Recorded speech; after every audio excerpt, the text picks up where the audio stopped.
হে everyone, আমি নীলুফা ইয়াসমিন, একজন lifestyle and fitness coach. সকালে ঘুম থেকে উঠে ফ্রেশ হয়ে 5:58-তে আমি কিন্তু আমার জুম লিঙ্কটা ওপেন করে দিলাম। আমার এখানে প্রায় 80 পার্টিসিপেন্ট কিন্তু জয়েন করলো ফিট ফ্যামিলি ক্লাবের।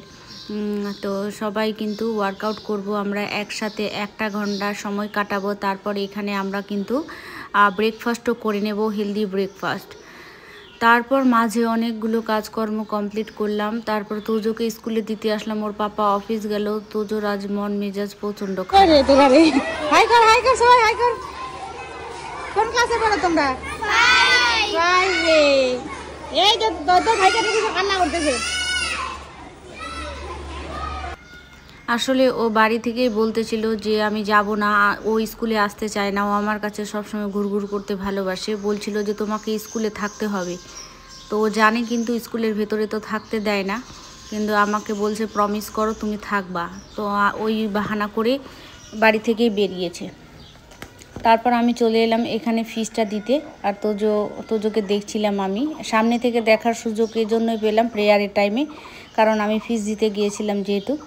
তো এখন আবার মুডটা ঠিক হয়ে গেল। তো নার্সারির বাচ্চাদের দেখতে কত ভালো লাগছে, দেখো ছোট্ট ছোট্ট কিউট বেবিগুলো।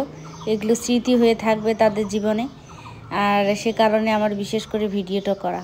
তারপর আমি পেমেন্টটা করে দিলাম, ওর 4 মাসের একবারেই করে দিলাম। পেমেন্ট করার পরে আমি চলে যাব এখন, কারণ হচ্ছে এতক্ষণ তো থাকা সম্ভব না। 12:30 নাগাদ স্কুল ছুটি হবে। এতক্ষণ থেকে কি করব, বাড়িতে অফিসে আমার কিছু কাজ রয়েছে। আর প্রিন্সিপাল আমাকে বলছিলেন যে এখন গেলে আপনি যান, পরে আবার গেট লক হয়ে যাবে, তখন আবার দেরি করে গেটটা খুলবে। তো তখন আমি আবার বেরিয়ে গেলাম ফিসটা দিয়ে, আর আটকালাম না। বাড়ি এসে এই কাণ্ড। গরমের দিনের এই বিপদ আমার এই সহ্য হয় না। আমি পৃথিবীতে সবচেয়ে বেশি ভয় করি সাপকে। আজ আমার বাড়িতে দেখছি সাপ।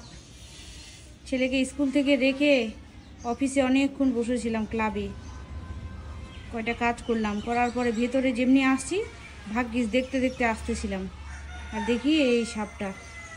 কি অবস্থা!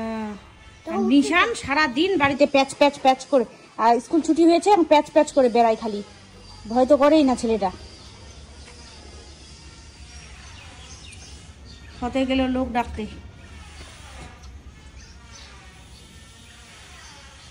শরীরটা কাঁপতেছে। আজকে প্রথম এরকম সাপের সঙ্গে কথা বলতেছি, আমার তো মনে হচ্ছে চলে আসতেছে আমার কাছে। যা চলে যা তো জায়গা মতো চলে যা। সবই বুঝতে পারে। আমার শরীরে কিচ্ছু নেই, কেঁপে খালি চলে যাচ্ছে শরীর।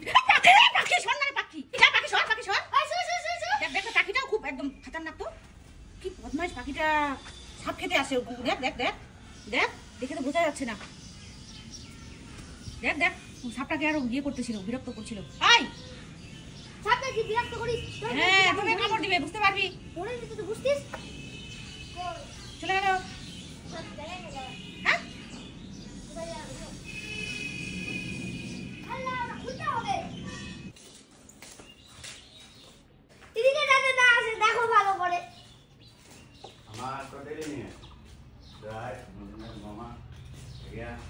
গায়ে খালি কাটা দিয়েই যাচ্ছে, ভয়ে একদম।